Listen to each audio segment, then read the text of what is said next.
Yeah, let's do it. Okay. Well, I'm excited to chat with you in this way. I guess you want to start just doing a brief introduction on who you are and what you Sure. offer. Okay. Yeah. I'm Jared, Jared Gilmore. This is actually it's a hard question, but I'm a Jungian depth coach, but I'm also a musician. It's hard for me sometimes to introduce myself because I'm like, what do I want to tell people that I am? Because I'm a Yeah. musician, but I love psychology and I love helping people. I was a drug addict and alcoholic for 10 years and was very miserable and had very life-changing experiences and have just found a lot of purpose and meaning in offering lessons I've learned and tools that I've learned to other people. So I make content on Instagram and TikTok, and um, I love doing that. I talk about epiphanies or things I'm learning, and then I work with clients and help people identify their value systems through Jung's typology and um, aka personality type stuff, and then working with dreams and working with um, the inner world and becoming comfortable with yourself and being in your own skin is what I like to offer. I like to call it. I like people to feel excited to get out of bed and excited to go back to bed. But yeah, Love that. Awesome. And that's how I found you through your social media, I think through Instagram. yeah, Um, and I'm curious about that. I kind of wanted to start there because I feel like as I did, and I had two sessions with you and they were amazing. And you know, I think that I love Jungian psychology personally. As somebody that was like a psychology major undergrad, I found Jung. I remember doing a paper on like Freud and Jung and being really interested in, the so-called differences between them. And they were, or they were big around the same time. And they offered such different perspectives, I feel like, to the collective. Um, and tapping into some more like on the deeper level. I know some of their stuff was not even published because they were so afraid. Like I know Jung's journals weren't, some of them were not published. He was so afraid that he would be ousted out of the community for certain things. But I think that uh I guess what the reason I'm starting this podcast is because I feel like um people are stepping into this like view of authentic self. And I think that you can talk more about this, but like Jung kind of dove into that a little bit more than other psychologists have, especially at that time. Um, and now it's like this like pop psychology term, but when I found you, it was like, oh, this guy's really authentic. You just have this really genuine way of presenting yourself. And, your follower count has just been increasing. And I think because of that, right? Because people are hungry for that. They just want somebody that's like raw and authentic. And it's obvious the way that you present yourself that you're doing the work, and I think that people really appreciate that. So that's kind of been my goal for this podcast is like, I feel like I'm as an empath, I'm an INFP, but highly sensitive person, intuitive. I'm really good at seeing through the BS in people and, really uh, feel into like people's energy, and authenticity. And I hate to say it, but like you're a diamond in the rough, especially in like the social media world where there is so much show, and people want to build followers. And one of the first things you told me when you said you grew your account was that you didn't try and you've had people reach out about like, marketing tools and you've kind of rejected that. So, this is yeah, just kind of what's come up for me, whatever you want to share around this. yeah. I mean, thank you. I'm really happy to hear that that's your impression because like ultimately my brand, my goal is legitimately authenticity. Like my goal is to, and I teach this to people too, where it's like not only is it a part of both the my personality type of ENFP, but INFP as well, which it's the introverted feeling aspect of both of those personality types is focused on the subjective inner good or moral compass of being like I feel personally very authentic and good about whatever and being driven by what subjectively makes moral sense to me is like my contribution to the world in a sort of way. The way I see it is that like if I can be more and more and more authentic, not only am I making my life easier, because if I'm attracting work by being unauthentic, then I have to maintain an unauthentic persona and it eats up my energy to Yeah. maintain that unauthentic persona.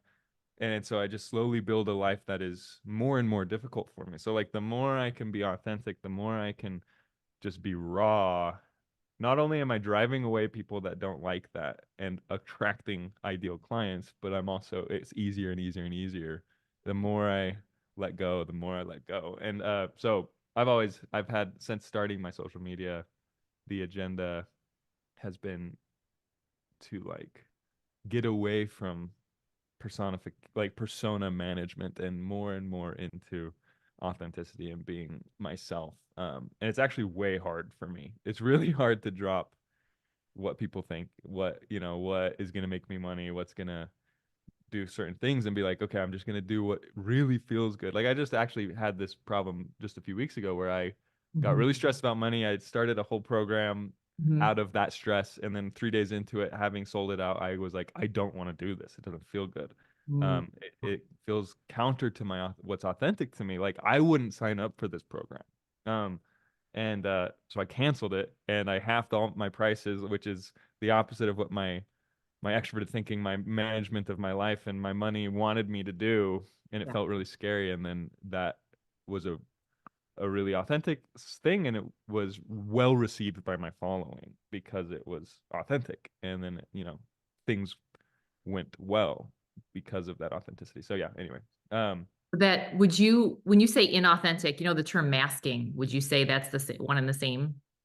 it for me it turns like when it comes to social media, it's um I don't know if it's more about acceptance as it is about um looking at the world in a if this then that type of like manipulation, like as in it's really tempting for me, like let's say I'm trying to date and I want to attract a specific person and I know they like avocados and I secretly don't like avocados, but I show up to the world and say I love avocados just so that the off chance that that Right. might attract that person.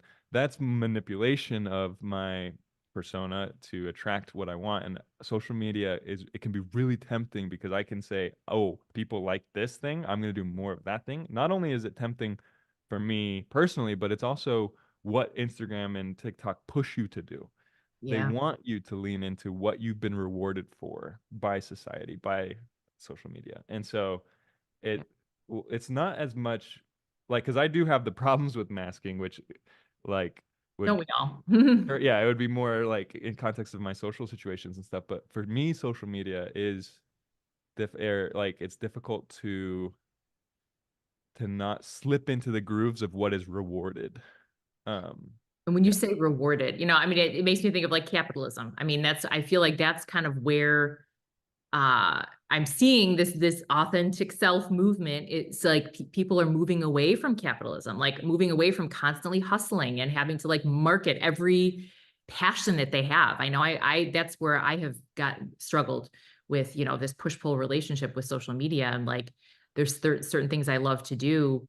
And then in the back of my head, it's like, get into the hustle, Sarah, like start a side business, make some passive income because, and all of these little ads that are popping up, probably, in my algorithm, I bypass them. I'm like, no, yes, I'm a life coach. I don't want to start a life coaching program. Just like you, I think I reached out to you when you had that, the program that you created. And I was like, oh, that's cool. I had thought of doing something similar. And then I sat with it for a while and it just didn't feel like it resonated. Now, would it have made me consistent money? Yes, right, but it didn't feel right. like my heart didn't want to go there.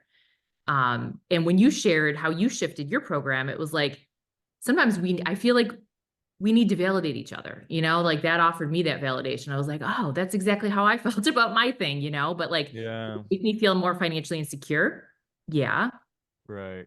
Yeah. Well, it's funny you bring that up because it's like I was doing it from instability financially. Like I built the program for stability, and then the stability itself is what gave me anxiety, where it's like I actually don't the my lower values in my conscious mind are battling my higher values, and they kind of won out in that panic mode where I'm like, stability, predictability is what I want, and that's actually opposed to what I genuinely authentically love, which is like spontaneity and novelty and sort of the unknown, which has its own Right. flaws. But Yeah. I love what you're saying, because I like on the specific video where I was like, I'm canceling this, it doesn't feel good, I'm gonna half my prices and blah blah blah. Um I had comments from people I like, other creators and coaches and therapists that I look up to, who have programs, who like I've projected onto and seen as very successful and very like consistent, but they're commenting on that video saying like, wow, this is amazing, and like supporting me in this. And so it was really fun to Hmm. feel like I felt like I was opposing almost like a peer group in a sort of way of like online coaches. Like I felt like I was like breaking the rules, but then what was very supported by it. And that was this whole experience in the last few weeks has really shown me how much people really will support my authenticity. Oh, and I wanted to say this before I forget, because I like to tell people this, that the higher um, valued like AI becomes, the more saturated social media is with unauthenticity, and people are going to be looking for authenticity more and more and more. So like me going into this also, I have a foresight of like, the more authentic I get, the more valuable I'll like, that will be the currency of the future, is like Yeah. non-robotic, like human interaction and authenticity. So it's like, if you're scared of being authentic, it's like it actually is what extroverted thinking, or like capitalism, which is systems management, looking for efficiency and creating systems to produce more efficiency, is going to pendulum swing into its opposite, which is authenticity and making decisions based off of a moral compass rather than an efficiency agenda, which is really interesting. I'm oversimplifying that, but yeah, I like to think in these Yeah. pendulums. I like Yeah. that too. That's really interesting. I haven't thought of it that way with the AI, because I know a lot of people are freaked out by the AI stuff, but I feel like and it's funny because there are a lot of like ads with Hollywood stars that it's obvious that they've taken, digital footage of the star and they're using AI. Yeah. They're Yeah. not their voice. It's like if you really pay attention, you can pick up on that. But what I thought of too with the viral and being pushed to um perform, really, it's really like performing. It's like the viral, like the TikTok dances, like that kind of stuff that I have a 13-year-old that that age group is, kind of trying to pirate in a sense. And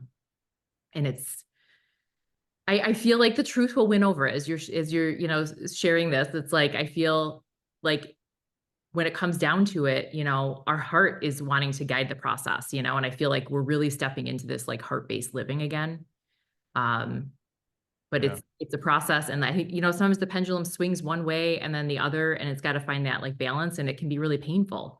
And I know what you got really vulnerable in some of your recent posts. It seemed like you were, I don't know if you want to share about that at all. You're talking about feeling loneliness and um Yeah, I mean, it's interesting because I'm like, first of all, it was terrifying to like show up to the world and be like, I'm not financially, like I make like less than $35,000 a year doing this coaching stuff. Like it's not it's not like glamorous living. Um where, when I half my prices to $60 an hour, I'm halving my income to, um poverty fif- level. Or- $15,000 a year. Yeah. yeah. And like I have this fear of like, why would anyone want life coaching from somebody that doesn't know how to make money? And this is something that is obviously my own complexes. I'm working with like a, That's capitalism, isn't it? yeah, Like, yeah, no, for real. And I think of it as not just capitalism, but also like, um, it's also like my own father complex, meaning it's like this masculine linear progressive thinking where it's very focused on product, it's very focused on um value based off of growth, and it's like archetypally father and also actually my biological father and my family and my religion I grew up in, and like the values of the even the city I live in is very money focused. The Mormonism that I grew up in is Oh, very oriented around mm, like success is money yeah. in a lot of ways. And Mm, so showing up to the world being like, I don't make money, but I'm happy. Like I can justify showing up as not making money as long as I'm always happy. So then when I'm also saying like I'm also depressed, mhm, it was kind of scary because I'm like, who would want to work with me if I'm a normal human? But then I'm like, well, that's the magic is that, and this is why I really like Jung too, is he writes a lot about that the healing process really stems forth from like human to human interaction, not doctor to patient interaction. mm, Um, and I've seen a shift in my clients and in the humanness of the sessions and like this where it's like mhm. the fullness of the human experience isn't just like, sorry, I'm all over the place, but Okay, so this I'll. pro- this progression of like, or this masculine capitalistic thinking of like more and more progress in a linear direction is directly opposed to what wholeness really is. Like Jung has a quote, it says, do you want to be good or do you want to be whole? I think is what he says, something like Ah, that. And it's the same kind of idea. Do you want to be like, for me, the mm, more happiness and joy I experience, it always is followed up by a deeper depression, a deeper loss of meaning mm, for a period of time, and then an even deeper swing back into meaning and connectedness, and then a swing out. And for me, it's like I'm a coach, but I'm playing the game. I'm also in the game. I'm also in the game of life, learning how to deal with the breath in and the breath out. I describe it as like I breathe in psychologically and everything is within me and I have access to it all and I don't need anything. I have a feeling of abundance and then I breathe out mm, and I have a feeling of lack and everything's outside of me and I'm reaching and grasping and I feel empty and then I breathe in and everything's within me and I give and I am overflowing and then I breathe out and it's this my whole life it's been this mhm. breath and in the capitalistic, or I like to call it just like the masculine tyranny Oh, within every human and system is saying like get bigger breaths in, less breath out. Like just that's continue true. to expand and expand and expand, and eventually it will topple over, just like every Yep. successful civilization has ever toppled over, because it's been focused on expansion. It's very interesting. Mhm. Anyway, I can't remember where I was going, but Beautiful analogy. I think you hit it all. I liked it when I hit I have conversations. It's like it's the energy that's kind of carrying it, and so yeah, I yeah, like we're stepping into a place more of like intuitive based sharing, right? Rather than like logical based sharing. So I always put out the intention too that people receive what they need to. And it's like downloads. It's like, also focusing on the space between the words and like the energy behind the conversation. And that's, you're talking about just that masculine, how did you word it? The masculine tyranny. yeah, tyranny. Uh-huh. um that there's the divine masculine, right? And then there's like, the extreme, we're talking about like the toxic masculine pop psychology term.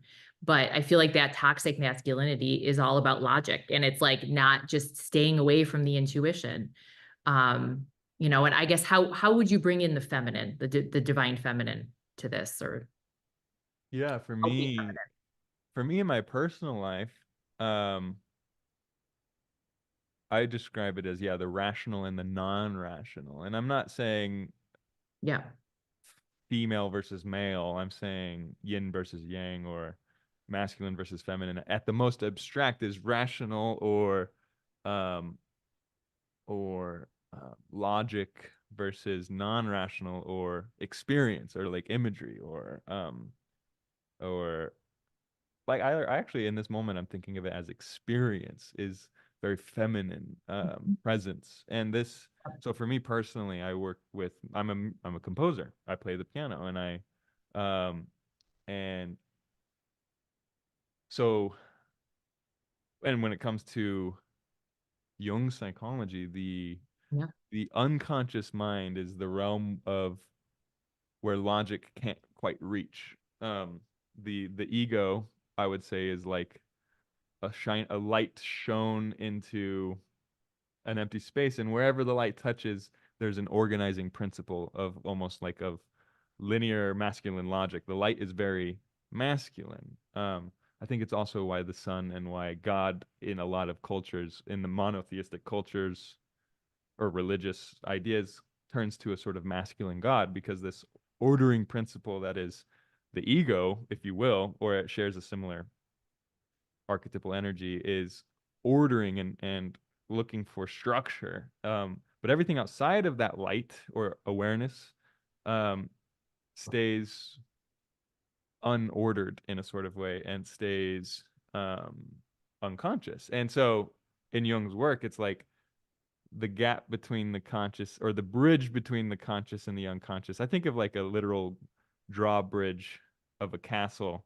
Um, there's the development of allowing unconscious, non-rational content into that light, into the conscious awareness, Mhm. um, and allowing there to be communication between conscious and unconscious, or masculine and feminine, or for me, it's like that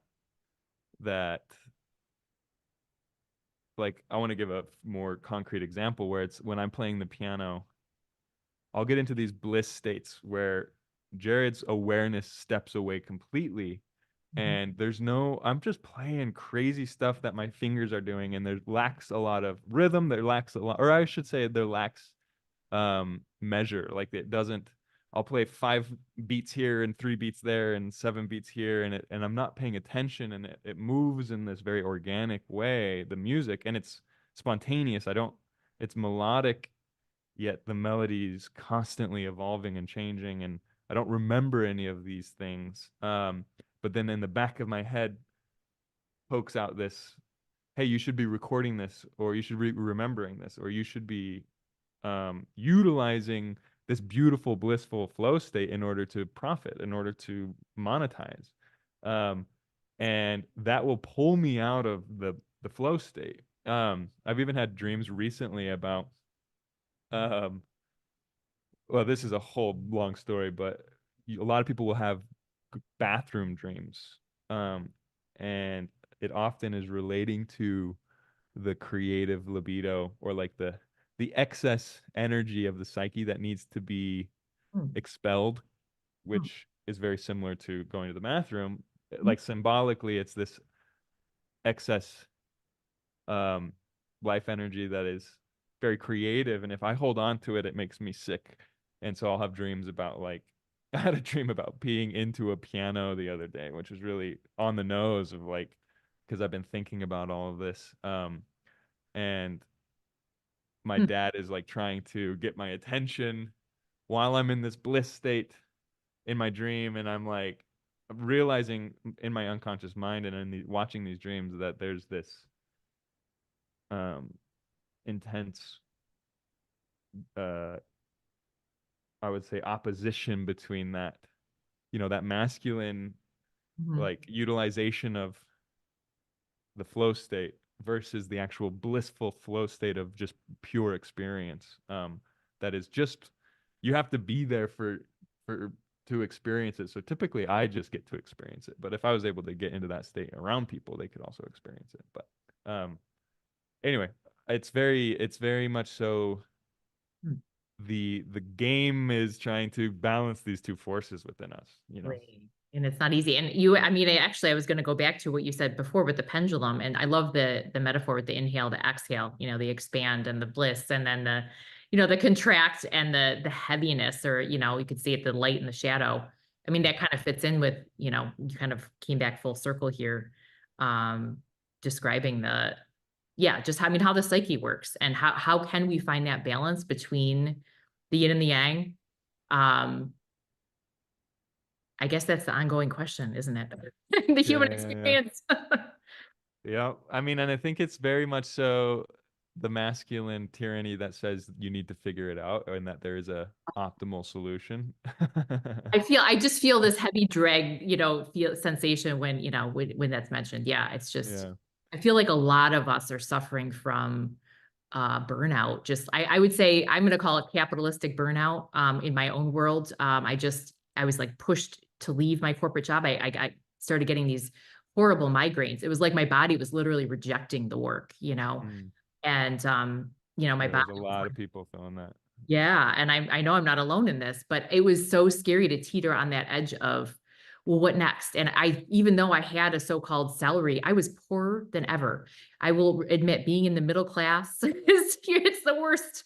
I was so heavily taxed, and I just felt like, but I feel like it fits in with that whole theory of like when you're living your bliss, you always have enough. You always have you're abundant.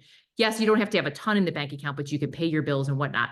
And I felt like I was scraping by, living paycheck to paycheck. And like, the money was constantly being sucked by this or that.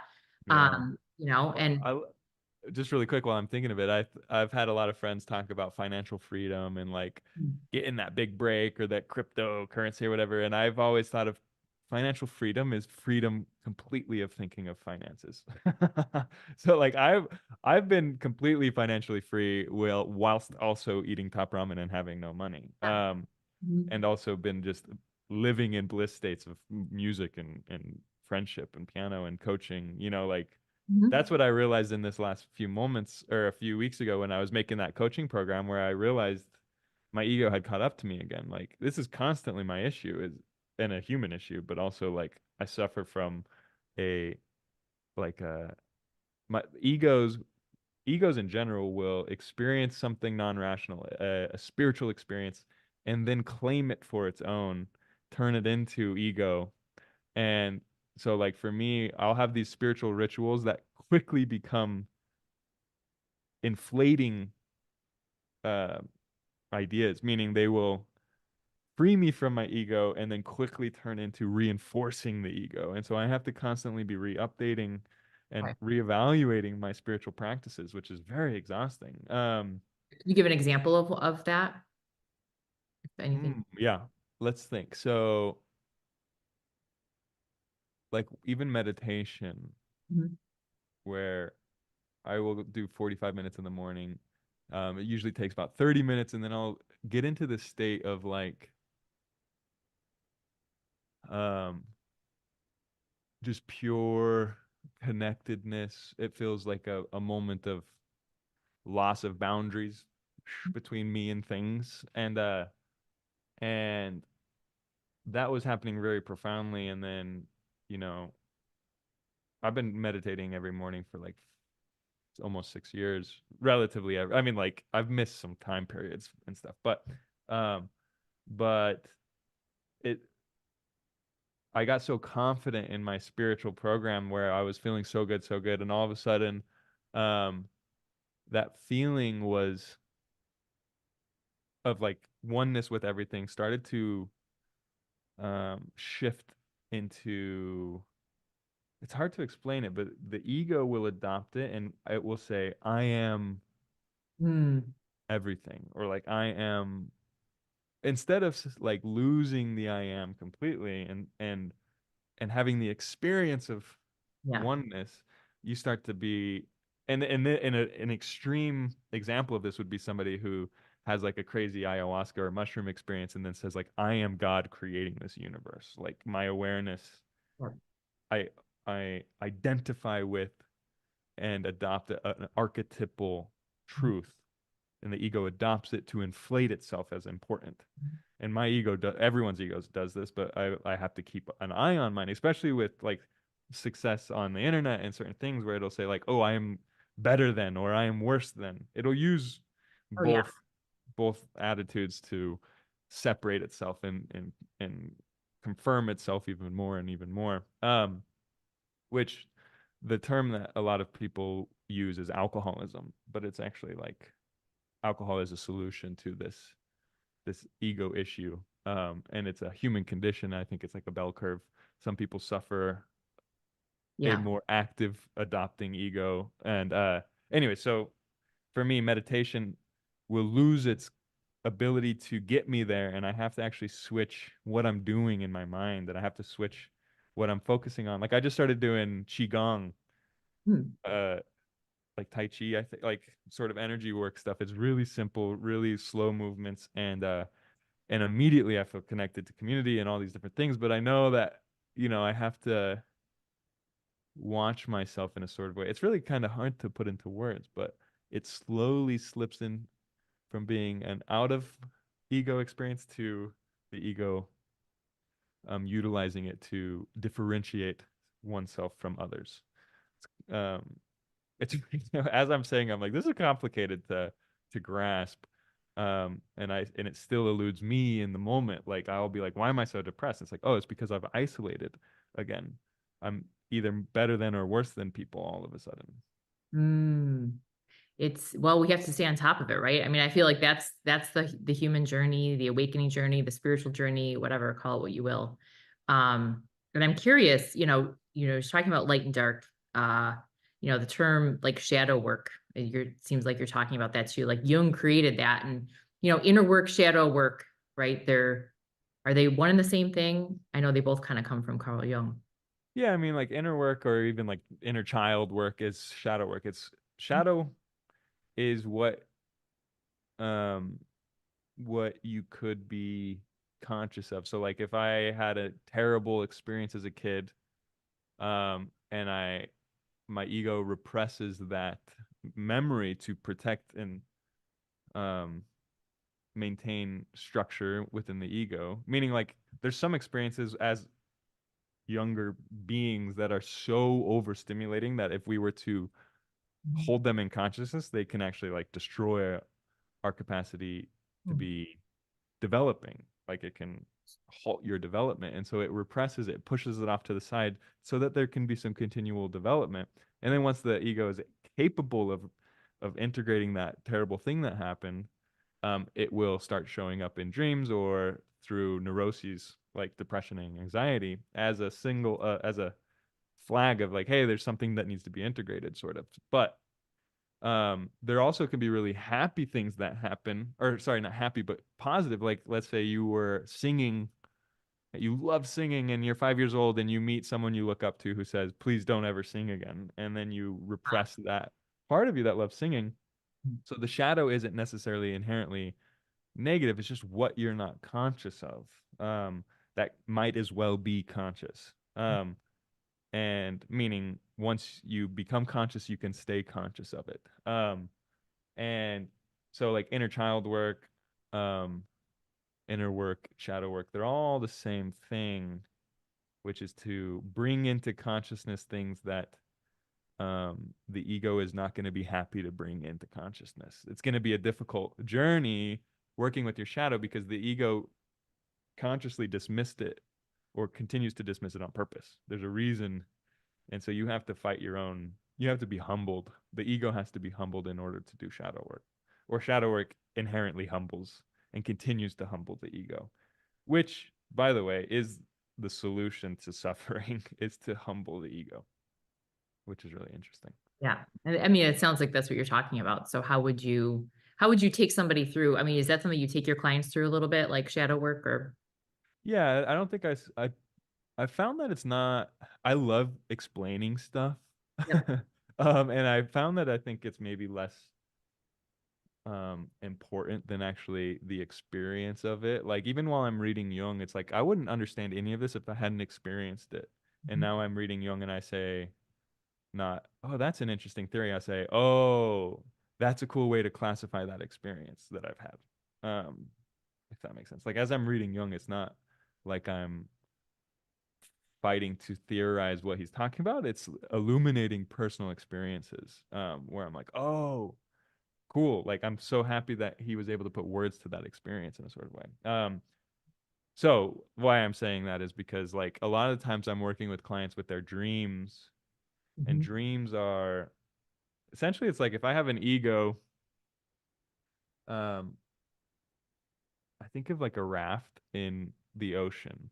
Like as I'm an infant building a raft of ideas or memories, a connection with the mother and the father and the sibling, and I'm utilizing these facts or these structure of, the outer world anchors, outer anchors, I like to call them, of like relationship and consistency, that we start to build an identity or an awareness of the reality based on those initial experiences. And I call that like the little raft, and that's the ego.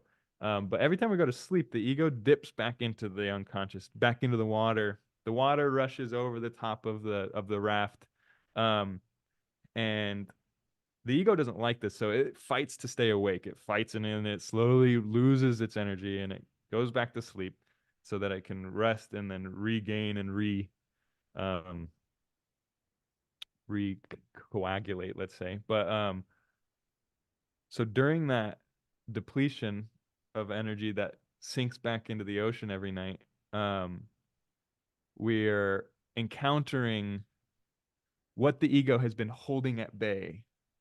With its strength, the ego will hold at bay these repressed emotions.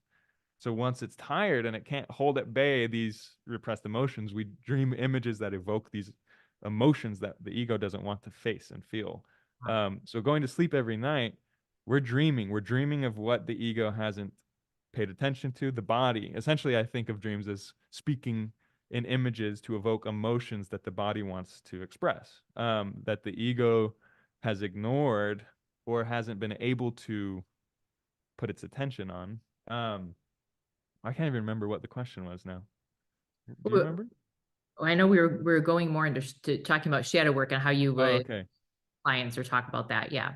Right. So when I'm looking at people's dreams or my own dreams, I'm looking at unconscious content, shadow content typically, also archetypal content sometimes, meaning outside of the shadow is the collective psyche, which would be like a different story. But the the dream itself is what Jung really focused on and what I find the most fascinating, because it's um like a psychedelic experience. You're immersed into images and experience every night, but it's much more personal to your own psyche. Whereas, like, when I'm taking a psychedelic, I might be confronted with emotions and memories that I'm not capable of handling yet. Whereas, like, the dream is a tool. I think of it as a hygienic tool that we evolved with to maintain that bridge between what the ego is holding at bay and what the conscious ego is digesting. And the dream manages this communication between the ego and the unconscious. And so shadow work really, so what's so fascinating about it is that you can't see your own shadow. That's the whole tricky part. You can't see your own shadow. And so the dream is really interesting because you go to sleep and seemingly random images pop up and evoke certain weird emotions that have no tether to the outside world, or do maybe have tether to, an event that happened yesterday, or whatever. But then there's an opportunity to almost objectively look at the dream. I like to use I use a dream therapist myself as well to get a third perspective on that dream. Because how does the ego kind of reflect on its own self? If Right. when you have this dream, I had this really powerful dream about an alligator recently, and I was like, okay, I don't always have strong dreams, and I've been traveling, and every time I stay in a new location, it's like I feel the energy, and that first night I always have a very strong dream. Mm, I wonder is like my psyche processing where I'm at, but I'm also I feel like the areas that I'm staying in, the people I'm interacting with also affect, my psyche and what I'm it kind of opened me up to shadow work. So, in yeah. particular, it's like trying to dissect it in my ego, but I think it was facing a fear because this alligator was about 10 feet away and it was caught by like animal patrol or something. And it was in upstate New York, which I'm like, there's no alligators there. And I thought, this is odd. I was with two family members. And then as soon as I pointed it out and I had a little bit of fear/excitement, it ran away from their grips and came right up to me. It was like face to face with me. I was like, okay, it's feeling my energy. So calm down, Sarah. I closed my eyes and just started breathing. I was basically like in this like meditative state, and it mirrored me. It closed its eyes, it shut its mouth. Mm. And then when I opened my eyes, it was gone. disappeared. And I thought, whoa, okay. It was for me, it was like a facing a fear kind of, if that's what it felt like. Yeah. Well, I love that because like if I was to see that objectively, like on a paper and didn't hear your own experience, I'd think immediately about alligators being one of the most ancient animals on this planet and having and when I think of ancient and even like reptilian or Yeah. those types of things are very instinctual. They move with instinct. They don't have as much ego that is Yeah. filtering the instinctual. Like if I think of an instinct as like a gun that fires and needs to move energetically in one direction, like I'm hungry, I need to eat food. Um, but the ego gets to in any species like a mammal slowly gets more and more conscious control over how that instinctual impulse finds its way out into the world. So Mhm. like humans, we have full control in a weird way. Not maybe not full control, but we Primal brain, right? Like you're talking about like the wait, say that again. primal brain. Right, right. So like this deepest part of our brain that even like the fear Yeah. itself often shows up as snakes. Like the really old predator, but also like representing our own collective part of our brain that evolved Right.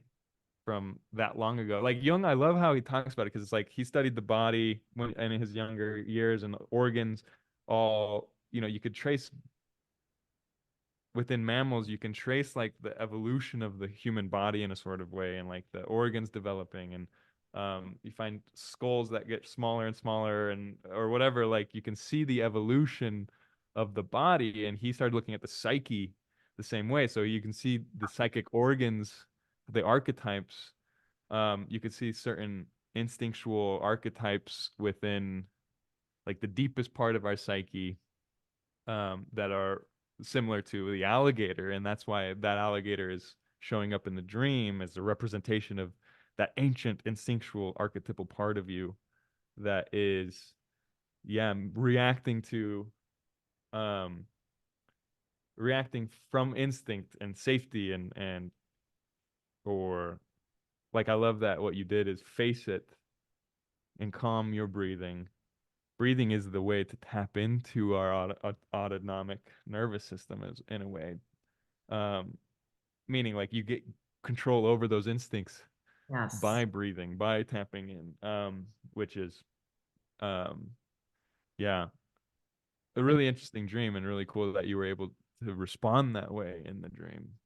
Do you feel like was you had consciousness around that response, or you just happened to be there? do. I do. And as a mindfulness teacher, I was like, oh my God, I'm practicing what I preach, and it's funny because I was a therapist and I worked with a lot of trauma. And, I mean, that their vagus nerve therapies are being used. I mean, it's really all how to regulate your nervous system, right? As people are working more with their own, I think the trauma work is shadow work, Yeah, And it was yeah, interesting because my sister was with me and she's, you know, I was raised in a family where anxiety was just second nature. So the alligator, I calmed myself down, and then the alligator, was captured again or disappeared, and she was fearful all of a sudden. It took her a minute for it to kick in, and she said, "Oh my gosh, the alligator!" And I said, "Don't even go there because it's gonna come back. It's gonna reflect your fear." And I woke up and I was like, "Whoa, okay." I've been working a lot with my own anxiety, and like maybe it's showing up. My unconscious is telling me, "Yeah, what you're doing is working. It's working for you. So keep doing it." mm, yeah, But, as humans, like, yeah, I mean, I know early humans, it was all about that primal instinct. And it's like the amygdala, right? That primal brain, that reptilian brain, we needed that. Now that I feel like that instinct is like overactive for so many of us. yeah, yeah. I always joke around, like joke that I've been being chased by a lion like my whole life.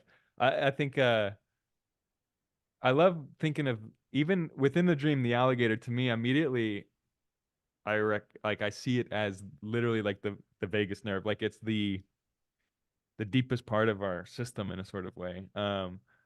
And so Mm. yeah, that's like a really fun, that's a really cool dream, and it's also interesting if your sister's in the dream representing a part of you rather than your actual sister, representing a part of your um maybe your overly anxious aspect of yourself. Um, if that's like what you've projected onto her in a sort of way, or associated with her.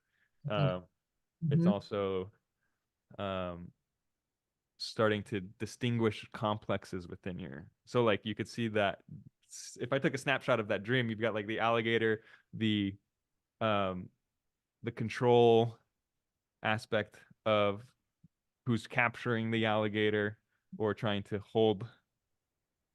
Like I think of authority that showing up in a dreams a lot as just that masculine tyrannical control where we don't want to feel certain emotions. We don't even want to feel anxiety. Even though anxiety is a natural thing to feel, when we feel it, there's a part of us that says this is wrong and bad. Um, and that's that. I see that as like the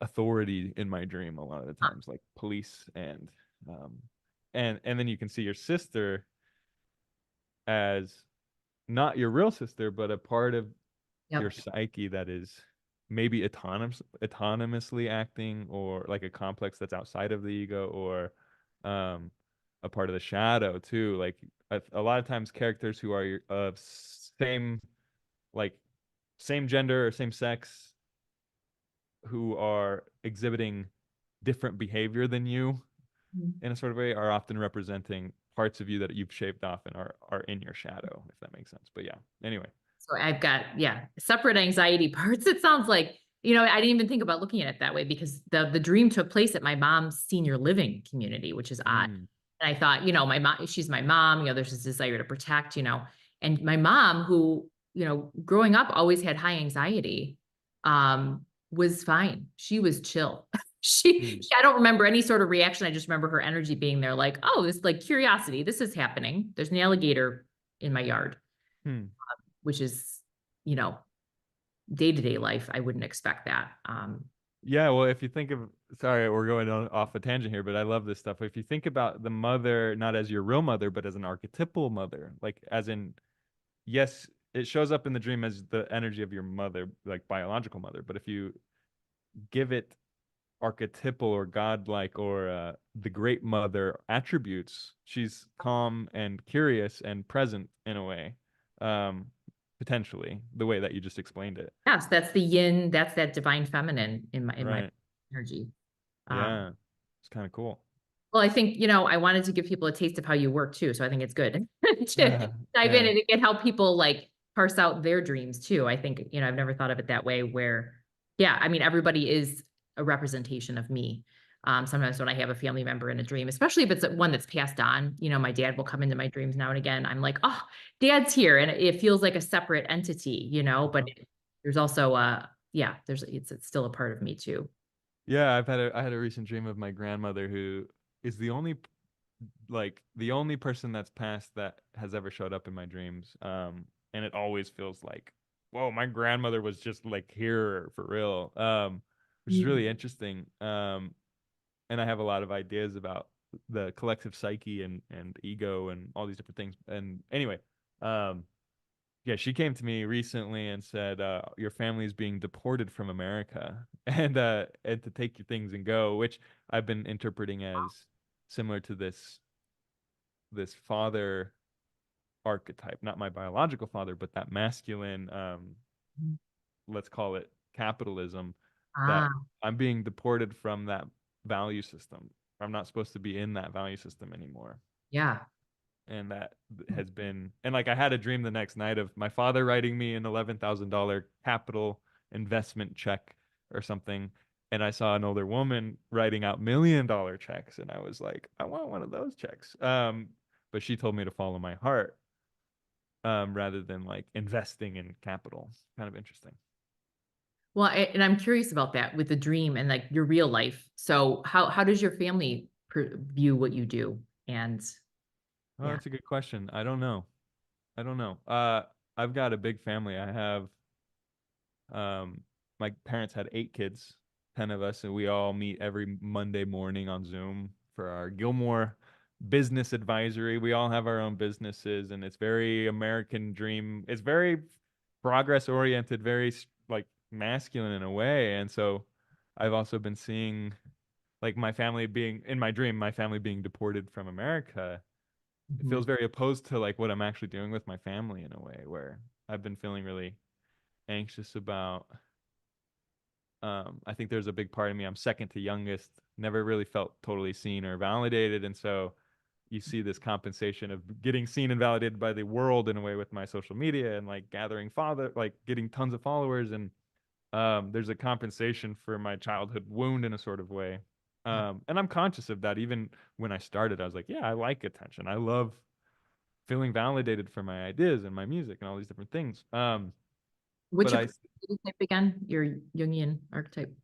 say that again. What's your personality type again? ENFP. NFP. ENFP. You are, Yeah. yeah, Yeah. extroverted, more extroverted by nature. Yep. Yeah. Dominant, extroverted, intuitive. I love exploring ideas and meeting new people, novelty, and all these different things. But yeah, so I don't know exactly what my family doesn't come to me for advice or anything like that. So how did the meeting, but you have this weekly Zoom meeting. So Uh-huh. how do you partake in that? And how is that for you to be there and experience that?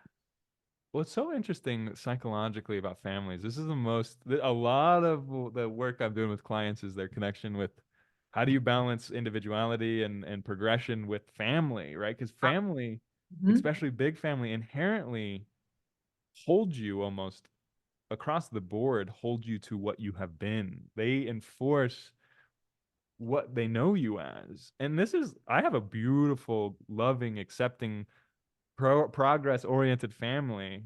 I've like everyone's really, really intelligent and open. And I would say like, high in openness. And still we hold each other to our childhood personalities in a way where even though we're conscious, there's almost this possession by what I would consider there's actual concepts in this in like human design. He calls them pentas, where Uh-huh. there's a group of like if you get five people together, the conscious awareness turns into almost its own structure, its own like it wouldn't be a super ego, but it's like in between that, and Mhm. you kind of conform to the structure that has always been there. So it's like you get the same five people together, and you're pulled back into this same identity, a Same group sense of identity. self or yeah, okay. That same energy comes out of you. So you're saying Mhm. you're showing up. So the Jared that shows up at your family Zoom sessions is maybe not the Jared showing up here. Right. Yeah. Well, and I'm not given. I'm not. Yeah, and I'm trying not to sound like ungrateful or anything, but I show up as a little brother who doesn't know anything, who's watching and learning, um, rather than how I show up everywhere else with someone that has had intense experiences and has learned a lot and has stuff to offer. So I do a lot of listening. I don't talk as much. Um, Interestingly enough, when I do, I don't. It's not received, and like as in it doesn't. I Mhm. learned this really well actually, where I don't give people I don't tell people what I'm thinking unless they've been invited to. Um, because I would get resentful when I would share things with people and then they wouldn't be in a place to receive it, which is like I've had to really learn that that's perfectly normal. Like I've learned this deeply through my relationships, right? With like my last relationship, where someone has a problem and I'm like, well, here's a bunch of solutions. Like this is very, it's very masculine, very American way Masculine. of looking, where it's like, well, if you've got problems, there are solutions versus that feminine, like You just want, holding space. yeah, to be heard and yeah, held.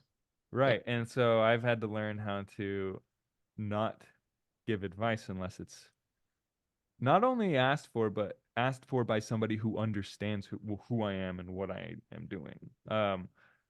Valid point. So it's like I've learned how to notice the difference between somebody carelessly asking everybody versus someone like I understand and value your opinion for a reality uh, rather than a projection. Even like I can tell sometimes with people who think I might know everything, like have a guru projection on me, which Oh, is very right, uncomfortable for me right. because I'm like, Mhm. I'm still very stupid. Like I'm a very human person.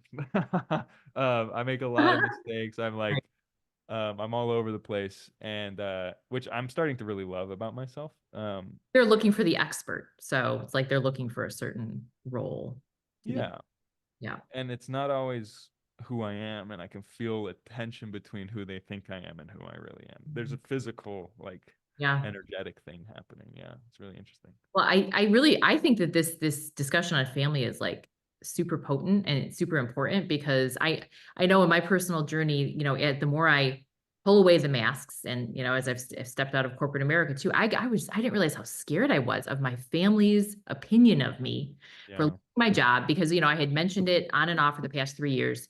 Well, what are you going to do for money? And da, da, da. And I'm raised by a baby boomer. My mom had the same, well, both my parents at the same job, and just had this like work until you die, and Hmm. you're gonna get sick, and you just push through it. And future generations are not like that. The tables are being turned, and I think that um, I want to show up. Maybe that's because I am an introvert. I don't know, but I want to show up as my authentic self everywhere. And I'm seeing as I've peeled away these layers and am expressing, I actually had to block some family on social media because I had some vulnerable posts and I was Yeah. expressing pretty openly, and there was a little gossip chain going on, like, is Sarah, she okay? Da da da. Yep. But I have friends that I consider my tribe messaging me and saying, "Go you." I'm so happy that you're expressing yourself more openly. And Yeah. I felt like almost betrayed, because Yeah. I want to be that self everywhere. Yeah. It's hard with the family. Like I love my family. My family's awesome, and still they never like my family before I went super viral on Instagram last October. I was going to ask your timeline. Okay. When did you Um, first open your account on? well, so I went viral 2 years ago on Yeah. TikTok. Okay. TikTok. Yeah, so I got like 100,000 on TikTok a while ago, and I was super focused on TikTok. I had like 4,000 followers on Okay. Instagram, but a lot of that was for my music for years. I had Instagram since 2012 or Mhm. something. But it was just casually one post every 4 months or something like that, right? And so then once I started TikTok and blew up on TikTok, I was like, I might as well just post these on Instagram. But I was really focused on TikTok, and then I did a question video. I asked all my clients this one question, and it's actually the only question that I actually do ask all of my clients, which is if you were stuck in an eternal loop doing the same thing over and over and over again, what would you want to be doing? I don't know if I asked you that or not. Do you remember? Did I ask you that? I don't Because I've remember. started asking that I have seen that every on time.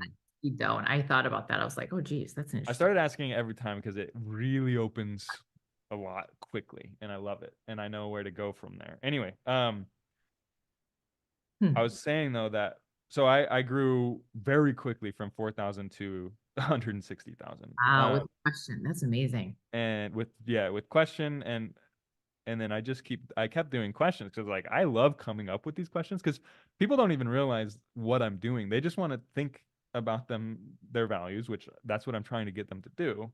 Like I Right. don't even go into the comment sections anymore because I Yeah. want to stimulate people's introspection while growing my audience, Yeah. while pulling in. Because what happens is that those videos will pull me. Like one video I did just hit 7.5 million Hmm. views, and I've gotten 1,000 followers from it, or probably more than that actually. And so then what happens is that out of those 1,000 people, 10 of them watch my other in between videos Uh, that are way more personal right. and more about me and my ideas, not so much directed about the comment section and about engagement and community, but about me and my programs and stuff like that, or my way of thinking. And then I slowly find my tribe through that. And I'll get 10, like I got in the last month, 10,000 new followers and 5,000 unfollowed me. Um, Yeah. So there's okay. So it's like a sifting process. I've uh-huh. noticed that. Yeah. So how many Yep. people do you feel like are actually engaged out of that? Because it is such it's like a fast food thing now with people. Yep. Yeah. I would say like my videos that are super authentic, that are about me or my ideas, typically will get around 750 likes. Mhm. Yep. And that's great. That's huge for me. That's so many people. versus the 100,000 likes on a question video. Watchers, interested parties. Yeah. Yeah. But okay, so I brought all this up because I was gonna say my family all told me to get a job all the way up until the moment I went viral. And I kept telling them, like I was telling my two brothers, we do calls every Wednesday. I love my brothers, but they're very pragmatic and very like they're thinking types. They're very Like different than me. corporate world, what's their Yeah. Well, one of them's not. One of them, they both were for a long time, but one of them is super in the corporate world. He's really smart, really open though. I Mhm. like him a lot. Like he's an ENTP, so we're both extroverted intuitive dominant. So we do see the world very well. But he's 6 years ahead of me, and he's always giving me advice like 6 years ahead. Um, Okay. and then it makes sense to me. Like 3 years from now, I'll be like, oh, he was telling the truth. Like I should have listened to him. But I have to make my own mistakes. But anyway, I was getting at this because um I kept pushing because I told them, no, I can feel it. I can feel that there's this what I call potential, like an electrical potential behind a door that just needs the right conduit and it'll jump. It'll happen. It will spark and I could feel it. And for me, that's pure intuition, right? It's extroverted intuition. It's saying like which door has the most potential behind it. This is what makes people like INFP, like you and ENFP, really interested in seeing other people's potential. Is that we can see 1,000 different doorways, a different like I could see one of my clients walking in 15 different directions, but I can tell which one of those will Ah, fuel them the most. yep. Like I could see the potential behind their eyes. I can see the spark while they're talking about certain subjects. I can see what one has the most potential behind it, even if they can't feel it. And so then I slowly guide them towards what is going to charge them up the most and give them the most extra energy. Because Yep. people don't realize this, but the way you use your mind takes or gives you energy, which is really interesting. For sure. And I know that that's something, yeah, just to backtrack to one of my sessions with you, because that, I was in that corporate burnout. And when you're in it, sometimes you don't want to admit it. There's Yeah, a yeah, yeah. defensive that my ego is defensive, like I need the money, da da da, whatever beliefs it had. But you said something, you said your mom is an INFP and that what has helped her, just even sharing that story was helpful, was having a lot of free time, having a lot of creative time, needing that spontaneity. And that has freed my soul. During this time, I was put on a disability leave, and it was such a blessing. I'm like, I can putter if I want. Yeah, If I want to write for 2 hours, I can write for 2 hours. I can go for a hike, whatever. And my creative fire has just opened up. yeah. That doesn't Well, work, but it does for me. yeah, and like same thing for me where it's like I spent 2 years going into debt on credit cards and starting this coaching business because I could feel that it was aligned. I actually had a spiritual experience that I was like channeling my higher self um on some psilocybin mushrooms and I was writing to Jared. I was writing and it was like your Jared's ego, your will has aligned with the will of the universe, which is expansion. Mhm. And thus you will be successful. That's what I wrote. That's the Uh, authentic self, isn't it? yeah. Yeah. So like that alignment, I felt it, and I was like, "Oh, this will work." I Mhm. had full confidence that I would go viral, which is really weird. Um, Not weird. I mean, not in my opinion, but so yeah, that connects to your brothers who, kind of seem to embody more that capitalistic kind of mindset. So yeah, they're telling you to get a job and you're holding your own.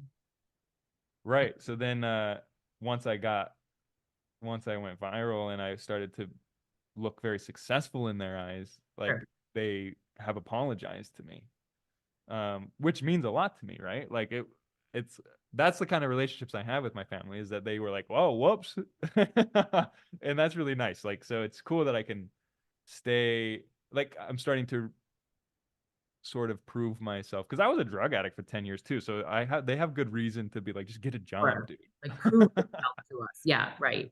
Yeah, and I'm like, so I'm not mad at them. Like, it's been a lot of work to not get resentful at people. Because I'm like, this is perfectly normal that they would have been telling me that. That's 90% of the time. That's what people should do is get a job to support their housing situation. But I specifically have created a life where I don't have any dependents. I'm not even dating anyone right now. Like I know I'm in a big risky place. I like, and this is actually an extroverted intuitive thing. People that prefer the function of extroverted intuition typically are high risk, high reward type of people. Ah. And a lot of them get burnt. Like a lot of them take big risks and don't come out on top. Um, but um, I could say I've been very lucky too. There's a lot of luck involved, I think. A lot of I don't know if luck is the right word, but um just being in the right place at the right time kind of a thing. Um We have a culture where, yeah, I mean, we don't, risk is not valued, right? So quitting the job. I mean, I know this did happen like COVID, a lot of people, millennials especially, were like, I'm done with this 9 to 5 corporate world. Van life became a thing. And, yeah. people are starting to shift their thought. I guess their values are shifting, but like the way I think people are reframing it and Yeah, it's those pendulum swings, pendulum swing. Yeah. valleys. Well, this is what I love so much about the Jung's typology. Jung's psychology is so profound. Like I really genuinely believe that the psychology field today just doesn't understand his writing because it's too hard to read all of his writing. Meaning you Is it? have to read all of it Oh, to mhm. really start to understand it. Like as I'm 9 volumes in to his 27 volume collection, I think Wow. there's 28 or 27 or 28 volumes, which is that's a lot of writing. He was Wow. prolific and but he wasn't coming up with this stuff. He was just defining it. He was just gathering information. So people don't realize that he wasn't like prophesying. Although his red book that came out in 2009, he hid, like you were saying earlier, he hid that Yes, I just found out about that actually. It's on my because it would list. have discredited his collective works. And it's profoundly spiritual. Like I'm only halfway through. I keep starting it and then being like, I want to experience more of my own psyche before I read his experience with his. I love that. And the fact that maybe it's good that it's not thrown to undergrads is intensely because I got into him in undergrad a little bit when, I hadn't had a lot of life experience. I Yeah. didn't know myself well enough. I think you can't intellectualize this stuff like you're saying to have Hmm. that lived experience and to start to go through that in your own psyche and then to Yeah. read it and have it be validating. It's like, okay. Yeah, Um, it's a different approach. Like if I didn't go through AA, the 12 steps, which Jung had a big influence on the founder of AA, that's the reason I got into Jung is because I had a spiritual experience through the 12 steps where my ego was humbled and I found purpose and meaning and belonging. And I was like, what the hell just happened? Like I was genuinely like so interested. And so as I start reading Jung, I'm like actually just trying to uncover what had happened to me. so you think you said Jung had an influence on the 12 step? Uh-huh. Yeah, he actually wrote letters in back and forth or he actually Bill W, who started AA with another guy I can't remember right now, but I believe if I'm remembering correctly, he actually Bill W, who was suffering from alcoholism, was very intelligent, very successful. He flew out to Europe and worked with Jung and was Wow. Okay. cured, he thought, and then he came back to America, relapsed, and was like, "What the hell?" Hmm. Like he writes a letter to Jung. He's like, I thought your shit worked. What happened? And Jung and him correspond about like the hopeless alcoholic, and they come up with all these ideas. Or I think Jung really talks about like the solution. I can't. It's in Latin. It's something like spiritus to ut spirit or something. But it's about how we drink spirit to synthetically experience spirit. Um, as That's in awesome. I love that. alcoholism. Mhm. Alcoholism is um, a synthetic solution for a lack of spirit.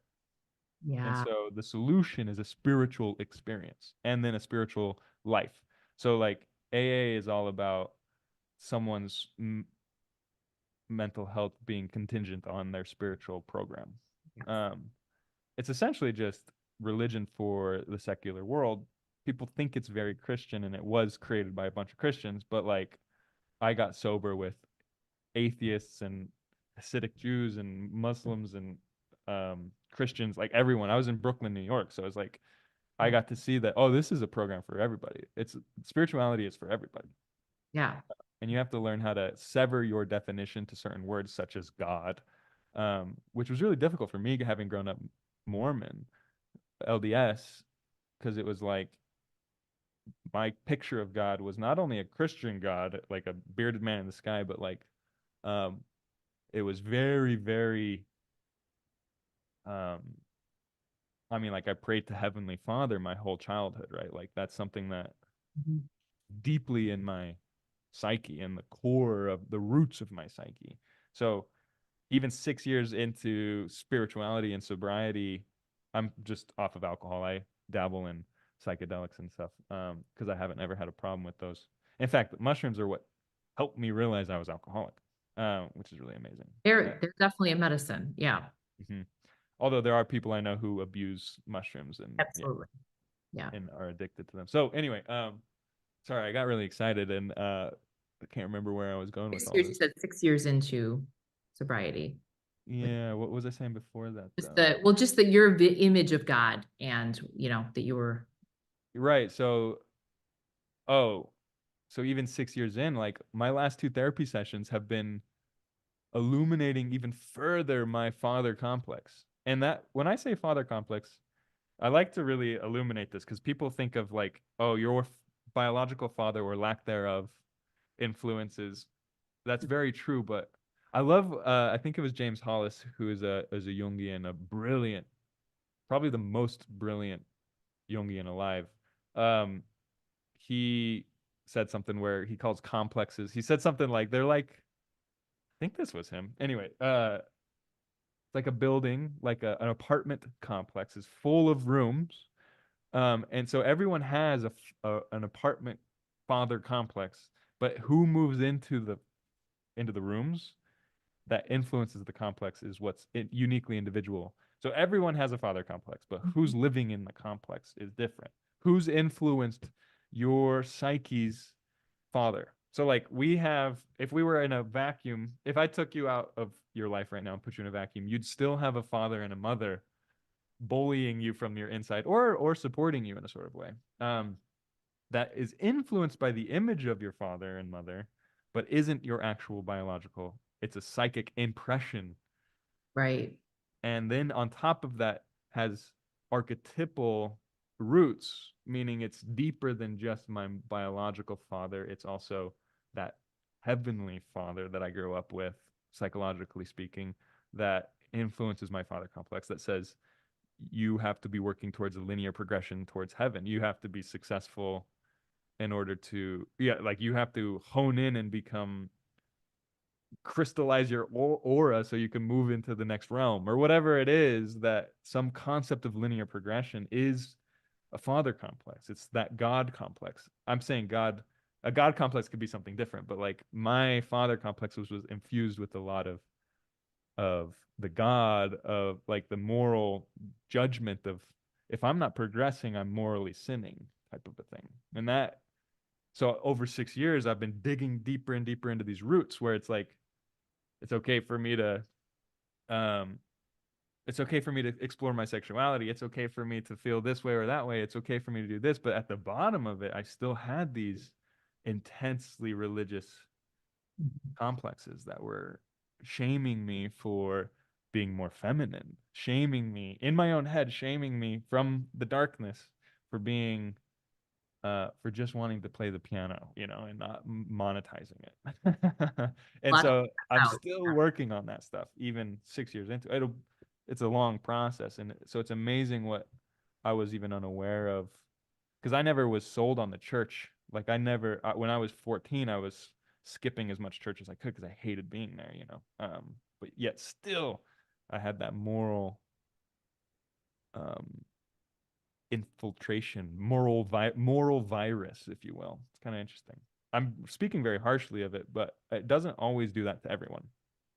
I think that's why a lot of people get turned away from the 12-step program though, because they talk about higher power. And yes, you can substitute the term with whatever. And, some people joke and they say it could be a rock if you want, Yeah. whatever it is. But they also say that's why it's a lifelong program. I will openly say I'm an Al-Anon and, being raised, by a recovering alcoholic parent, in that it's amazing how it seeps into your psyche. Yep. And I'm constantly humbled by the program. And it makes sense now that, Jung was a part of that. There's so much, um, it teaches so much about how to have a healthy relationship, not only with others, but with yourself. Yeah. And I Yeah. think that's what this work is all about. So Yeah. Well, and I wanted to mention too that like I'm a huge fan of AA. I also stopped going 2 years ago because I couldn't tell what AA was supporting in that father complex. yeah, yeah. So I actually and I haven't told anyone this actually. I left to differentiate between me and that complex that AA seemed to be fueling. And I'm still working on ripping that up, but I'm capable, like I've gone back a couple of times and been like, oh, okay, I can see the culture and like there's like a lot of cultural reinforcement of certain ideas that I don't agree with, but that aren't part of the program itself. And that's just something as I've individuated from feeling part of the group to feeling not a part of the group to then being like, oh, I can be both a part and separate at the same time, have my own ideas, but also benefit from it in a sort of way. Um, there was like a graduation and then and like a reintegration, although I'm like still hesitant to go for my own development. I don't talk about this because I don't want to influence someone to not go because it's brilliant. Like to go for free and get the best, Yep. it's the best possible solution to alcoholism and drug addiction on top of, I would say, doing Jungian therapy Mhm. with it. Any type of therapy makes it much more successful, AA. And A lot also of people that have dipped in and out though, and I used to work in addiction as a therapist and seeing some people that know how to spout, talk the big book. Those were the people that were using on the side or dealing on the side. right, It's like it's not about talking, it talks about walking the walk. right, And yeah, that the trajectory is really different for everybody. There's no like linear path, right? yeah, So yeah. Well, and that's the whole point, right? It's that linear path that is the I think is the tyranny of our world right now. It's like even I just watched this crazy thing on I hesitate to bring it up, but there's because I don't watch Joe Rogan very often, but he interviewed this actor, I think his name's Terrence Howard, about um his new invention, but he's talking about how linear lines, like literally the line was invented and the platonic solids that are created through lines are the foundation of our mathematics. They're the foundation of the world that we have built. Um, and they're not real. They don't exist in the real world. So they're very masculine. They're very mhm, ideal too. And so we've built a whole science and physics, particle physics, off of an ideal that isn't real, which is really um, like even people listening to this, that's a very uncomfortable idea. Very definitely. Mind. How does the mind loop itself around that? right, right, right. And so he's trying to introduce the concepts of the in between, the negative space in a sort of way, and it's very interesting. It's very confusing, but it caught my attention because of it being very feminine. His approach to mathematics being very feminine versus masculine in a sort of way, or yin versus yang, or whatever you want to call it. Yeah, I'm excited. I think there's about to be a huge shift psychologically in our approach to this linear progression. Agreed. Yes. Yeah.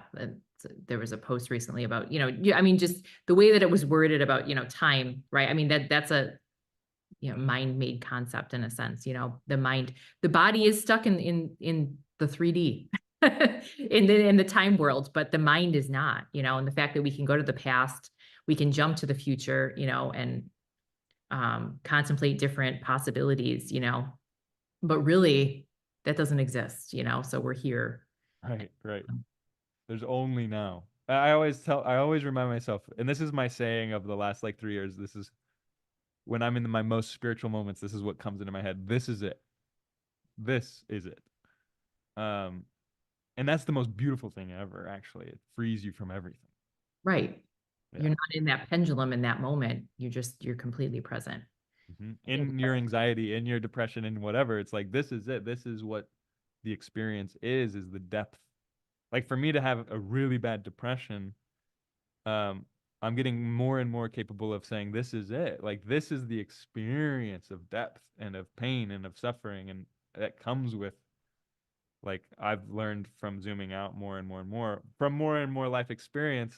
I start to see that in my depression, if I let it be, if I let go, it comes with the up, and then that comes with the down, and that comes with the up, and that comes with the down.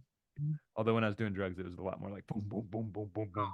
Oh, It's a sure. lot more like woo, a little more contained, a little more manageable, a lot more manageable actually. But yeah, Jumping too far into that, because I know, yeah, just, checking time wise too. I feel like, I'm thinking about just psychology. And one reason I got out of therapy is because I don't like the DSM and putting people in a box and diagnosing. But like, even as you're talking about the ebbs and the flows and the depression and, like the highs, the mania and depression, they yeah, would call it, in the DSM.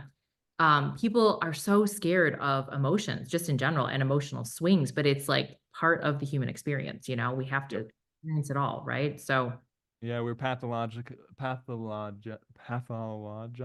How do I say that? yeah, pathologizing. Yep. Pathologizing. Thank you. We're pathologizing human behavior, which is really interesting. It's um, like for instance, depression is a inward, like my therapist told me this, like maybe my first session with him, and it or second, and it was really really life changing. Where he's like, so you're in the dead of winter, because I he was asking me what kind of visual I would say in my depression, like close your eyes, what do you see? And I saw like a dead tree, or like a tree in the dead of winter, lost all of its leaves. He's like, um, the tree doesn't will green leaves onto itself in the dead of winter. Its energy has moved into its root system. Ah, And so it just is waiting for the right out environment, and then it will move back into its extroverted outward movement. Its libido will move outward in the summer and then inward in the winter, and it ebbs and flows. And just like us, we've we have seasons. demonized this breath of in and out. In fact, Jung's work of extroverted introverted was taken out of context, I think, largely by Myers Briggs, but where we call ourselves introverted or extroverted. And there's been an influx of like, I'm ambiverted. And it's like, yes, exactly. We all flow in and out. Um, it's really important to take that into consideration. Even when I call myself an ENFP, Yeah. doesn't mean I'm always in my extroversion. And if I am, that leads to neuroses. That leads to bad things if I'm too extroverted, because I have to reference my inner world. I have to breathe in and look at my root system. Depression brings people into a reality and a pragmatism that is depressing because it's real a lot of the times, right? Like where it's almost like when you have that influx of energy and that introversion and the lack of excitement about the outer world, you're also looking at the financial bills that you have. You're looking at all of like the stupid, annoying processes of life that um we don't want to look at in our extroversion or in our manic Uh, ups. We get to be ideal and forget about those things. that perspective. Yeah. It's making me think of, and I had this hit meditating recently, looking because I'm in a place where in Gold Rush country in California, where looking out over this canyon on this deck that I'm house sitting, and just watching how the river flows at different points of the day. It's like the water's rushing in the morning, and it's so quiet in the afternoon. I thought, this is the Huh. rhythm. These are the rhythms of the body. This is the rhythm of the soul and the emotions. It's like it's so easy to look at nature, and yes, there are set seasons. I mean, sometimes winter lasts longer than I'd like, and I'm from upstate New York, but Right. in winter, it's interesting because a lot of people have like the seasonal affective depression. I definitely do. Mhm. But I look at it now as you're talking, I'm like, it's such a natural rhythm to like have like that hibernation season where you are doing a deeper dive inward, Yeah. and yes, nature is reflecting that. It's grayer outside, Yep. and then the sun is shining and everybody's out, and we're in our extroverted self, as spring hits. But Yeah. Well, it's that father complex again. It's that tyranny of the extroverted thinking, or the capitalism is really like a father complex. Because if you think about the depression, we have a moral judgment against our own laziness or our recluseness because we're not productive, because we just want to watch TV, and it's like, oh, that's morally bad. Yeah. Um, when in reality, that's our complex telling us we're worthless and valueless if we're taking it easy. Um, and I have this problem. I'm speaking from like Yeah. a funny place because I'm like reminding myself of this as well, right? Where it's like, it's okay. Like today, I was like, I should get some work done. And it's like, I've gotten so much work done every day. I'm doing 3 sessions a day, which is way too much for me. Um, because I needed money. And it's not too much for me during the sessions. After it is, I get very burnt out. But I don't know how these therapists do 8 sessions a day or something I like don't that. either. Crazy, That's why I'm not in that crazy. profession. Yeah, it's not healthy. I think healthy. I agree. Yeah, never mind. We won't go into it. But The seasons, I think, yeah, we need our downtime just as much, right? As definitely. Yeah, and I'm excited to as this is a process. Like people don't realize that shadow work, you'll accept something and then it will fight its way back out, or like the ego will squeeze its way back out, like it feels like a sliver in the body to the ego, and it will try to push it back into the unconscious. It's a process where you're trying to incorporate like the feminine even in our society, saying it's okay to be not classically productive all the time. It's okay to sit and stare at a wall yep, and actually have an experience. It's yep. so funny to call that feminine. It sounds like it could be misogynistic in a weird way, but like when I think of femininity, I think of pure experience, of just like pure awareness in the now. And that I was singing on the piano the other day.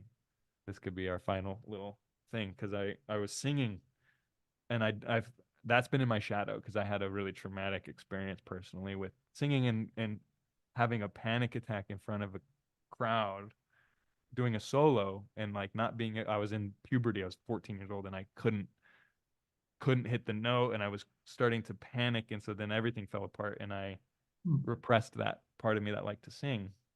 And so I'm working on bringing that back in part of my shadow. So it makes me scared, like I'm ultimately going to be rejected if I sing or all these different things, or I'm going to panic or feel too much emotion in front of people.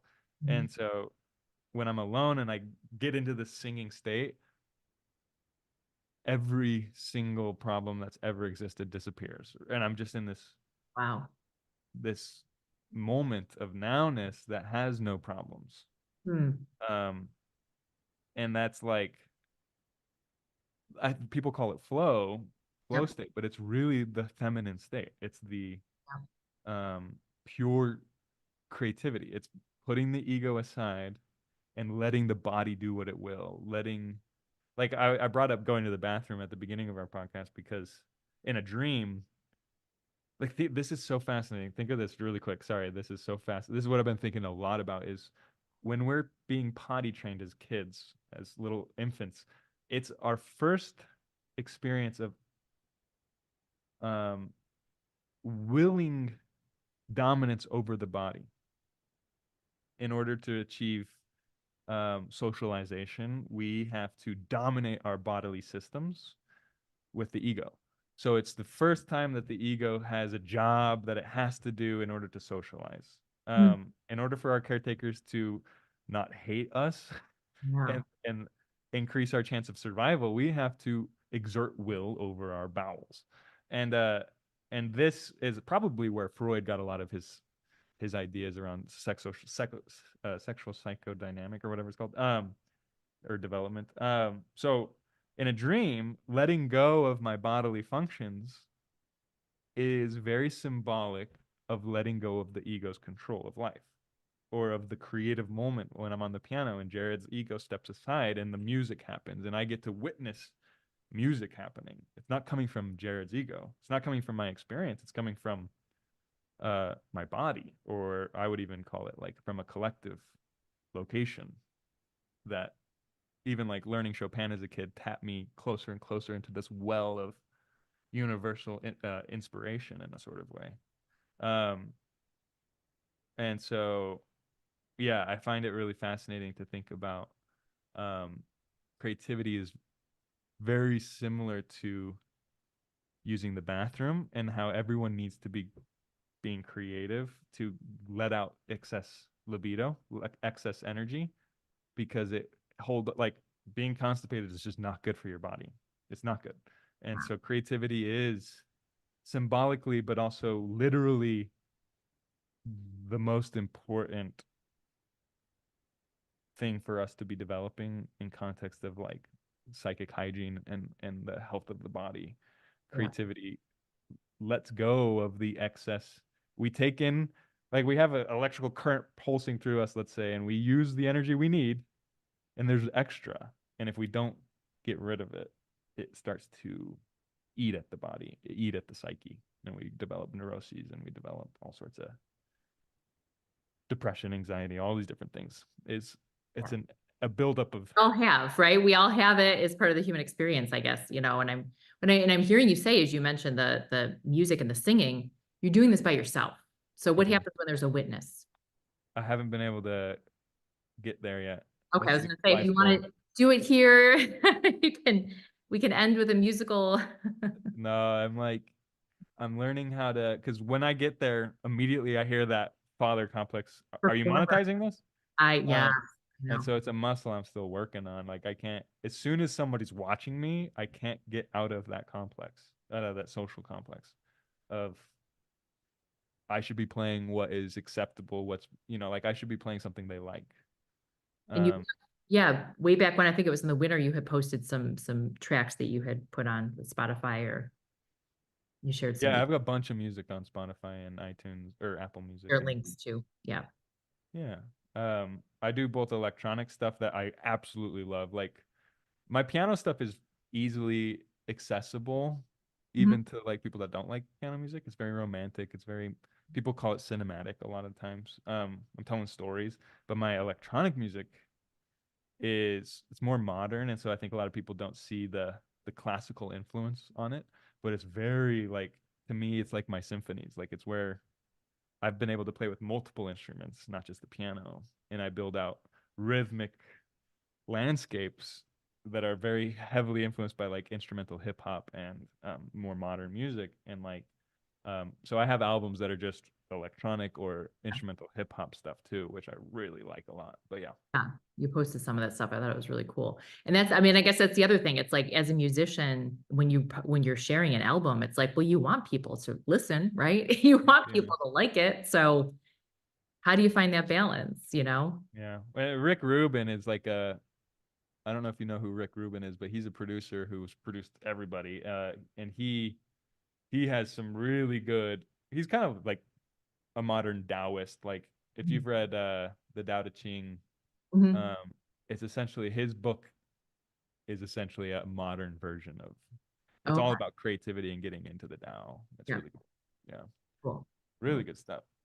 I don't even know much about him. I every word I've heard from him resonates with me as a creative person and a producer. So anyway, yeah, I could keep talking forever. I don't know if No, thank you so we much want for to. chatting. Well, I don't know if you want to end with and you're not necessarily an advice giver. You're definitely an information sharer, but you know, with a wisdom tidbit for folks. Well, I really do think, like I was just saying, that creativity, finding the creative outlet, make make shitty art. That's what I'd say. Everybody thinks it has to be good. That's not what it's for. It's going to the bathroom. Just make shitty art. And it doesn't have to be painting on a canvas. When you say art, I mean, for some people, that's like cooking. Move, yeah, you can move your body weird or something. Yeah, yeah. Yeah. Wow, funny.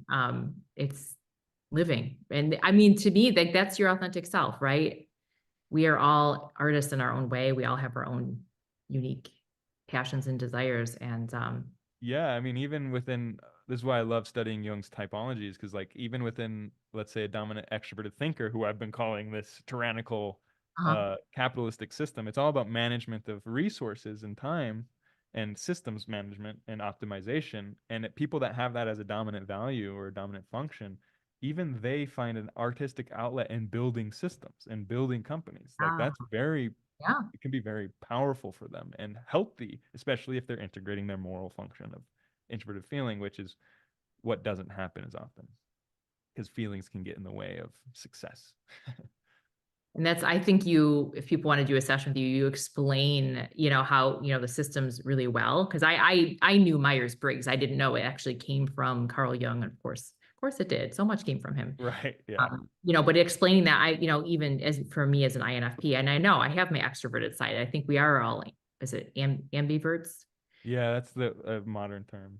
Yeah. Yeah, but just you explain it so clearly, and I think that it's such a when we know ourselves and how we operate, it's like we can step more deeply into that authentic living. Yeah. Well, and I think if I was to really plug myself, people do not get to see what I actually offer until you're in a session with me. Yeah. Um, which is always really fun for me because it surprises everybody. Every single client I have thinks they're gonna get something and they get 10 times more. And it's very validating. And it's this framework. It's often overly intellectualized, I will say, and so it's not used as much primarily in the Jungian field, like in therapy and stuff. I'm sort of unique in a way where I'm a feeler type who is using the typology framework, and I try not to lose the the individual that it should be utilized by. The individual's life, your life, my client, let's say, I'm teaching you this to improve your life, not to give you some framework to isolate you from life in a sort of way. Like a lot of times ideas and thinking frameworks can isolate feeling types It's from true. their emotions and stuff like that. Not at all. It was, well, I mean, again, you make it accessible and so that I can, we're integrating it almost during the session. But another thing, the last session I had with you was really focusing on my role as a parent and Mm, realizing that my daughter, I don't know what her full, what she would be, but she's definitely got more extrovert characteristics. And so yeah. I think it was, explaining that she doesn't feel heard by me sometimes and vice versa because we express our emotions very differently. And that honestly, I'm still percolating that information. That was a deep session. It was Yeah, like, yeah. If I recall, it's like you're an introverted feeler, she's extroverted feeler, and they're essentially they have different orientations in life where introverted feeling is about the subject. Like people will accuse an introverted feeler of being self-centered, and they are. They're centered around their self. The life is about becoming more and more authentic to oneself and holding space for others to be authentic to themselves. Whereas extroverted feeling is about um, managing the vibe and harmony and creating communities that all agree upon our ethics and morals. So, if as an individual moral compass, being like, if I show up in an extroverted feeling dominated community and I say, "Oh, I disagree with that morally," I'm going to get exiled rather than um, held space for.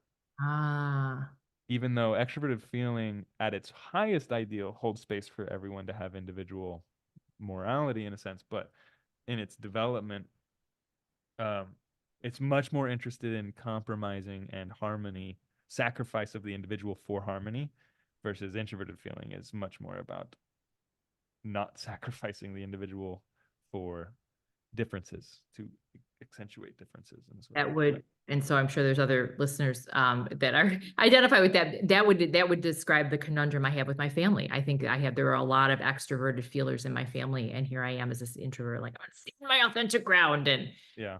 it And almost feels like a divide. yep. And it can be seen as almost like attacking the group ethic. If your family believes they're pro vaccine during COVID and you're an introverted feeler who's like, well, it doesn't feel good to me. Like you can do that, but I'm not going to do that. But it feels like an attack on the group to the extroverted feeler. And there's good reason. There's good evolutionarily speaking, there's good reason for extroverted feeling and there's good reason for introverted feeling, and they both need to happen along with introverted thinking and extroverted thinking.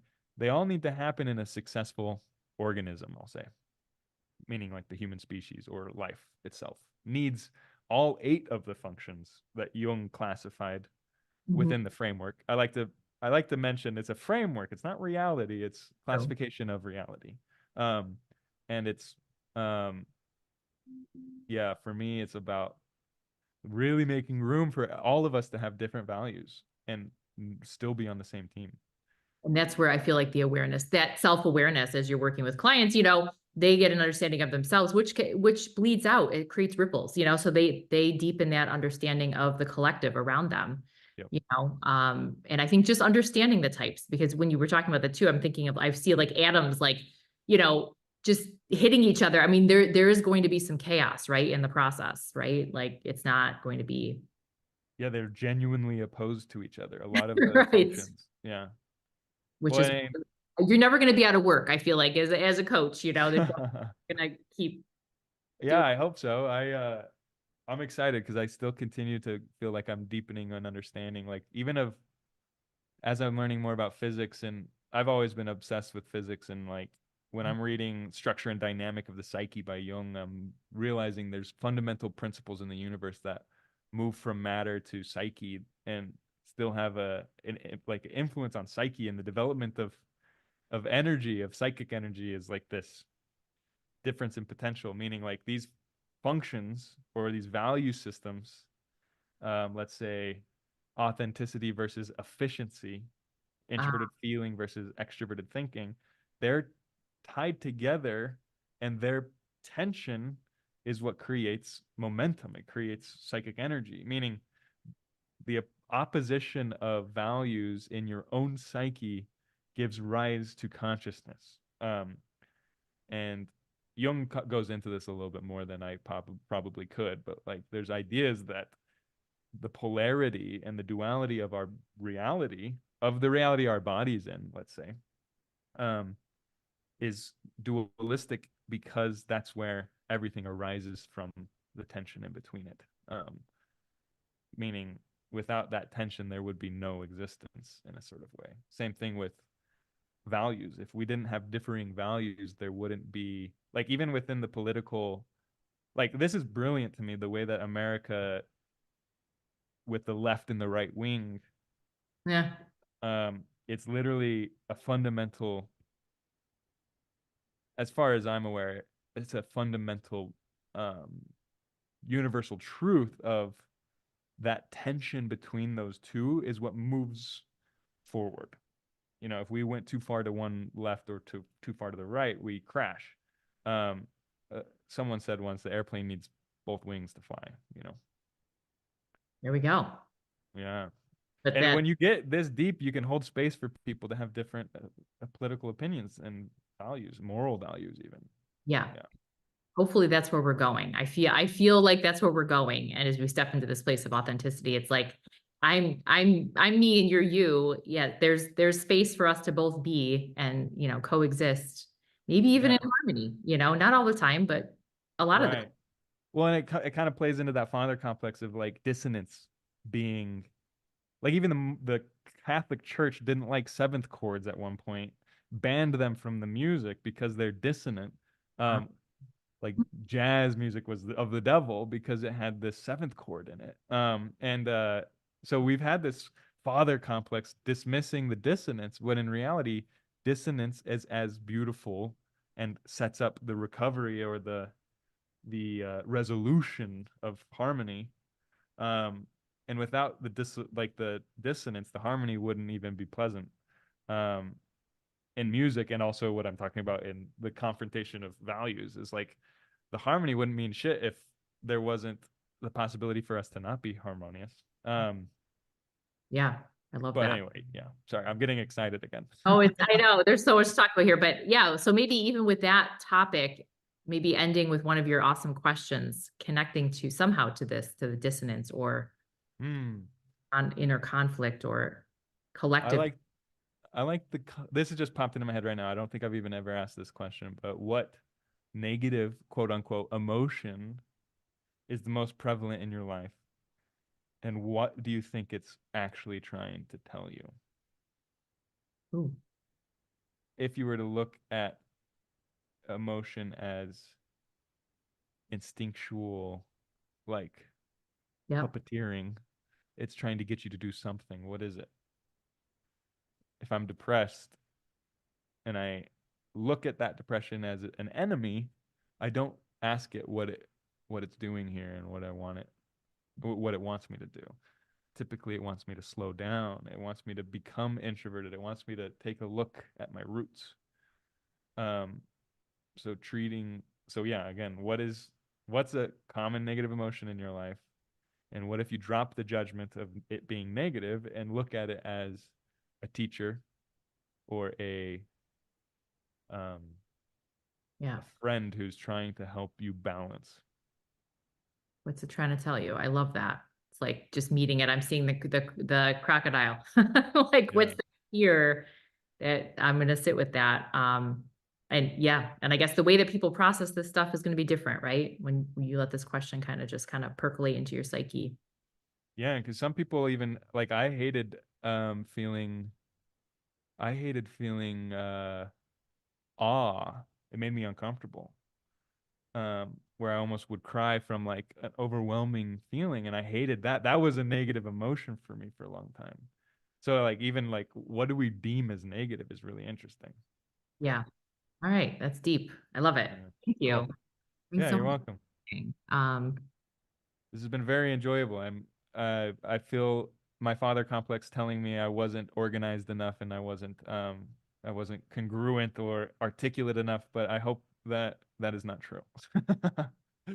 the yin in me is saying it's all exactly as it should be. I love that when you talked about the negative space too, because I with my meditation practice and yoga, I've just learned to tap into the space between the breaths, the space between the words, and really feel into the vibration of it. And I think that ultimately that's what it's about. And Mm. hopefully people will glean that as they need to. But I will share if you want to send me your yeah, like a headshot and then any links for anything.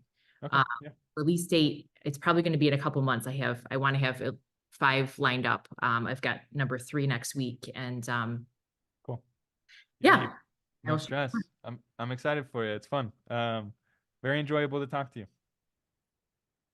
stop the recording.